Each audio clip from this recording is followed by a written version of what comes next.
Hey everyone, welcome back to the Lowland Greenhouse here at Carlton Carnivores. I've got another plant spotlight for you guys today actually. A pretty special species, one of my favorite sundews to grow. It's given me a bit of trouble at times before, but I'm starting to really figure it out now. Uh, it's a species that is quite unique in appearance, although a couple other species are found in the Americas that have a somewhat similar build. And I like them simply because for some reason I like the plants that have sticky leaves but that are also nice, long, and skinny. And so this is probably the best example of that, and that is Drosera filiformis, the threadleaf sundew. This is a U.S. native species, or I should say North American native species because it's found outside the U.S. as well. The variety that I'm holding here is actually the northernmost form, comes from Nova Scotia in Canada. So these guys actually have a pretty wide but kind of disjunct range because they have those populations up in the kind of Nova Scotia, Northeast Canada area, parts of the New England area, primarily New Jersey and surrounding. I do have a New Jersey form, but it's only just waking up, so it's nothing to look at the moment. You have some forms that come from the Carolinas as well, and also a disjunct group, quite unique, that comes from the Florida Panhandle. I'm going to discuss those in a little bit here. So a pretty widespread species, but with several very distinct kind of separate populations throughout there. The ones in the northern portions, Canada, New England, Carolinas, all are fairly similar in appearance, and then they become very, very distinct down in Florida. Your average plants from further north usually will grow to roughly between 6 and 12 inches tall. 8 to 9 inches is usually fairly average. I've got two different variations of those standard forms. This might actually be, could either be kind of a New Jersey or possibly a Carolina form. I'm hoping for Carolina, but you can see very similar in size. This one is slightly larger than the Nova Scotia because it's further north. These guys tend to be a little bit smaller, but so they reach up to a foot tall, usually a bit shorter than that, and they have typically very bright green to slightly orange or red blushed leaves, and then tentacles that cover almost the entire length of that leaf that are usually red tipped or blood red throughout. So it gives the whole plant a very orangish to reddish hue, kind of a glow to it. And the only place on those leaves where there aren't tentacles are right at the bottom. They do have a very, very short petiole, but the width of the leaf there isn't really different from the width up here. So you have one long, slender, parallel filiform leaf up to just where it kind of starts to narrow right at the tip here. These are a somewhat active species when it comes to catching food. There are some sundews that don't move. Most of the species have leaves that kind of fold in a bit. This species, if you have stuff that is captured near the ends of the leaves, you will see them kind of curl over a little bit. Further down, though, you will often just see the tentacles close in and the leaf won't really move beyond that. So it's not the most dramatic acting species when it comes to capturing prey, but it's still quite cool to look at when they're growing in a big colony like this. And given enough time, they do split and divide themselves year after year, so a single plant can become its own colony. Now, this is a temperate plant, so they grow like this during summer, and then as photoperiod shortens and temperatures start to cool come fall, they will die back to this really hairy little bud in the very middle of the plant that is covering a whole bunch of curled up leaf buds, and that is the hibernaculum. That protects the plant from freezing conditions, and it has just enough roots to kind of keep rooted in the soil over winter. Otherwise, pretty much everything else dies back other than that little bud. And then those survive through the freezing conditions in winter until things warm up reliably next spring. And at that point, they produce their flower stalks. Now, I'll show a short video or photo aside showing the flowers, but the flower stalks are roughly the same height, sometimes slightly taller than the leaves themselves. Now, typically when they're producing the flower stalks, they'll have actually produced leaves that are a little bit shorter than the flower stalk. The longer leaves come up a little bit later. But those flower stalks reach, again, roughly about a foot tall, and the stalk itself is glabrous. There's no little hairs on there, but there are little hairs on the actual flower, the sepals of the flower buds. And the flowers are a relatively large, up to inch across, bright pink color. Now, each of those flowers only lasts for a day. They open early morning and often are closed by midday to mid-afternoon. Especially, they'll be closed during the evening. If it's a cloudy day, they may not open at all, and they will open sequentially up the stalk. The stalks may only produce a couple, particularly in the more northern forms. There's only like 3 to 4 buds on each of these guys right now. Or in more southern forms, you may have up to 20 flowers or so on a stalk. And again, those tend to open sequentially, one each day until it's spent. They will self-pollinate if just left to their own devices, but if you have multiple clones, it's recommended, of course, cross-pollinate. You can just rub the face of the flowers together, and if they successfully pollinate, those flower buds, the buds left over, will swell with the seed pod inside, the little hairs kind of helping protect it, and then they have these little tiny ovoid seeds that are released at the end of the season, and those get scattered about, and they require a cold stratification period. They are set to expect that cold winter and not grow before the next winter is over. So when growing them in cultivation, you have to take those seeds, put them somewhere moist, either wrapped in a paper towel or sown on the soil surface, and then that has to be kept cold for at least a few weeks, sometimes up to a couple of months. In the wild, of course, they're going to stay dormant from fall until spring comes, when they start to sprout. And they actually start off looking a little bit different from most sundews as well. Those filiform leaves tend to become obvious after only the first couple of leaves are produced. So it's a pretty distinct species from start to finish. Now, again, the normal form, fairly green to slightly red blushed. In Florida is a variety that has been described relatively distinctly, filiformis variety Floridana. Not the most creative of names, but that's what it is.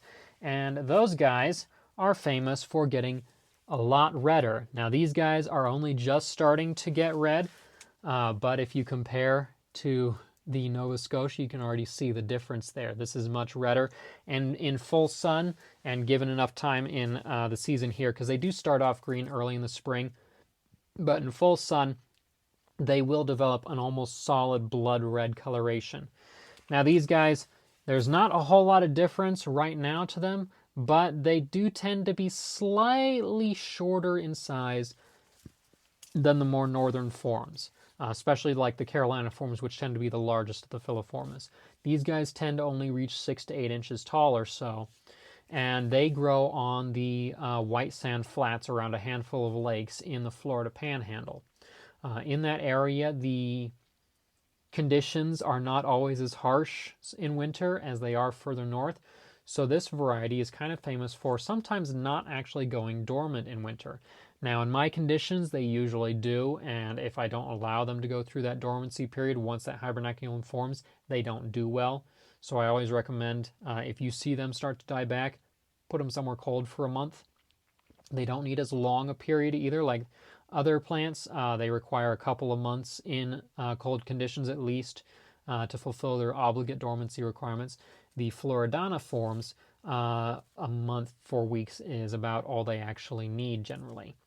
And they tend to, sometimes they will grow if given stable conditions year-round. They may grow all year round. And their seeds, unlike the northern forms, tend not to have a really strict dormancy requirement either. They will sprout immediately upon getting sown on the soil surface. So because it's a little more subtropical, a little bit easier to grow, and of course it's red, this guy's a lot more popular. There is one caveat to the ease of growth for this species, and it is the other Florida variation, and that is Filiformis floridana variety albiflora. Now, this guy, again, has also only just recently woken up, so he is not very red at all, but oftentimes albiflora, the white-flowered version, gets even more blood red than the standard Floridana does. Now this guy is only just starting to show that. The little plant that's just kind of in the corner here actually shows a lot more of that red already. But under full sun, these guys become some of the darkest red I have seen in any of the threadleaf sundew varieties. And the regular Floridana produces pink flowers just like the other filiformis varieties.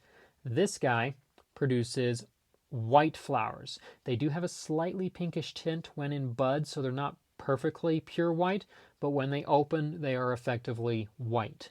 The seeds for these guys, I have never been able to quite figure out. Most filiformis seeds actually give me a bit of trouble for some reason, but this variety especially, it doesn't just seem to sprout just being thrown on the soil like the regular Floridana does for some reason. Some have suggested perhaps it requires a hot stratification period where you sow the seeds on the soil surface and then put that pot into like 90, 95 degrees Fahrenheit. It's possible that it may still have a relict cold dormancy, cold stratification requirement. This variety does tend to have a more strict dormancy requirement than the regular Floridana as well. It nearly always forms a hibernaculum that needs a month or so of cold conditions before it wakes back up. But when you get it happy, when you get it growing, it is a very robust looking, and again, will become a blood red plant eventually. So these guys are quite similar to another threadleaf that is also found in the U.S., and that is Drosera tracii. Tracii was originally described as its own species and then lumped in with filiformis again, and they were called two separate varieties until some taxonomists started looking a little closer at them and realizing that other than the fact that they have long thread leaves like this, they're not very similar at all. Tracii, when it does well, actually gets to almost twice the size of filiformis. Leaves can almost be 2 feet long. The tentacles on Tracii also tend to be a lot shorter, so the leaf looks denser, more compact with its tentacles, and those tentacles and the leaves tend to not develop a lot of color. There might be a slight pinkish tint, but otherwise the leaves are green, the tentacles are white, so the whole plant just looks very pale green as opposed to the orangish, reddish coloration that filiformis tends to produce. Tracii also tends to be a lot floppier. The leaves will kind of lay on surrounding vegetation as opposed to the very upright, self-supporting filiformis. And when you cross the two, you do get a hybrid, which I will show a photo of in a little bit here. And that is called Drosera californica. Ironic, since it's not found in California, but that's where the hybrid was first produced in cultivation. There is a natural form, of course, where they are found together in Florida, Californica arenaria, which is Floridana cross tracii. But when you cross those two, you get a plant that's intermediate. It's self-supporting, has kind of a creamy orangish coloration, but gets a little bit larger. And it is fertile, but not as fertile as either of the pure species. So it does have reduced fertility. So a lot of the structural traits of the species and the fertility tendency do differ between them. So that is pretty strong evidence to show that while they look similar and they may be somewhat related, they are two very distinct species. So personally, I do like filiformis better. Tracii has always given me a whole bunch of trouble. I do have two different forms of it growing right now. Neither of them are particularly large at the moment. There is the standard, and then there's also the anthocyanin-free form, has white flowers, completely white leaves. But I do prefer growing these guys. And it's not a terribly hard species to grow as long as you give it the right kinds of conditions that it needs. I'm going to pick up the standard form again here. A lot of these guys are actually just preparing to flower. Floridana, albiflora, and regular Floridana are about to flower. Nova Scotia is done. The standard filiformis here has not produced a flower stalk yet, but it could be on the way. But these guys tend to like a slightly sandier soil, slightly looser soil than some of the other sundews, although they will tolerate a fairly heavily dense peat mix at times. But if you can, give it roughly a 2-to-1 sand or perlite to peat mix. That way it will hold a fair amount of moisture, but it's still fairly loose. It's well draining, kind of gritty. And you can keep these set in trays of water all the time. They don't mind wet bases to the roots. You just don't want them flooded. Now with the Floridana varieties, because they grow along lake edges, they do experience some flooding at certain times of the year. Other forms further north tend to be a little bit higher ground, so they don't like to be submerged. If you flood it briefly, just make sure basically that the pot is allowed to kind of dry, like whatever tray it's in, dries out before you add more water, so that it stays just kind of damp, just moist, and that's the conditions that these guys prefer most. They are a full sun plant, or as close to it as you can provide, so they don't always tolerate the winters here, but during summer I have thrown filiformis out with my pitcher plants outside at times, and they will grow in my hot, dry Colorado conditions throughout the summer, and they'll do just fine. They'll get very, very red and happy at that time. So you can grow them outside in full sun pretty much anywhere. Humidity doesn't really matter too much so long as you acclimate the plants. And then otherwise, if you grow them indoors, like I do most of mine just for ease, underneath the strongest lights you can possibly give them is preferred. That's what they are looking for, those nice strong lights. Now, when it comes to winter, when you see those plants starting to die back, you will see these leaves. Actually, the first thing you will see is that new leaves stop showing up, and instead you just get this bundle of white hairs stuck in the middle of the plant. So once you start to see that, if you can drop photo periods, if these plants are growing on a windowsill, then the outside photo period will naturally drop, and that'll trigger them anyway. Temperatures start to cool down. Once most of the leaves have died off, you can either take the whole plant, put it into a bag, and put it in the fridge or another cold location, or you can uproot the hibernaculum, stick in a little plastic baggie, and then stick that in an unheated garage, or I put them in the fridge, and they need to stay in there for a minimum of roughly 2 months. I usually do 2 to 3 months for these guys, dormant in the fridge. Or if you're growing them outdoors, if you have a suitable place where they're not going to get killed by a really, really cold, like below zero conditions, if you're growing them outdoors, simply leave them there until spring comes back. Minimum of 2 months or spring. Bring them back out into the warmth, and the plant will wake up and start the cycle anew. Seeds, again, are fairly straightforward for most forms. They can be a little bit tricky to germinate, maybe due to certain requirements like very, very clean soil. But you sow them on the surface. Most forms, again, will require a cold stratification period that has to be roughly 4 to 8 weeks in length minimum. You can be like the full 3-4 months that winter often is in some places like the Nova Scotia area. So sow those, and then after the stratification period, put them out in the same conditions that the adult plants want, and you will hopefully get a whole bunch of little sprouts coming up from these guys. And they're fairly easy to grow from cuttings too. Just cut off a leaf, float it in water, or stick it on some wet peat moss, and that'll usually sprout a bunch of plantlets along its length, and you'll have a whole bunch of new plants that way as well. So a fairly easy to propagate plant, as long as you obey the dormancy periods and give them full sun, fairly easy to grow otherwise as well. Now that is about all that I have for that species right now. If there's anything that I missed or any questions that you have, certainly feel free to leave them in the comments below the video here. If you leave comments also, that does help boost the video. Make sure to like as well and share if you think of anyone else that might want to learn about this species. But if you enjoy educational videos like this, make sure to subscribe to the channel so you don't miss out on things coming up. Or you can also find me on social media posting about all sorts of other, I do photos and video tidbits all the time, so you can find me on Instagram, Facebook, PixelFed, TikTok at Carlton Carnivores. I also have my website with the blog and database at carltoncarnivores.com. You can find more information on plants and animals there. If you'd like to help support the production of these videos, because they do take time and money, watching the videos all the way through here on the channel does help boost the channel, and hopefully we'll get close to monetization soon. Now, the main audio cut out here, I do apologize for that, but I'm sure you know the drill at this point. Patreon members get early access to the videos and access to the monthly seed contests. You can also donate at Ko-fi or simply contact me in other ways. You can buy plants at my website shop and so on. But all the links for these things will be in the video description below. But until next time, I'm Hawk and Carlton, and this is Carlton Carnivores.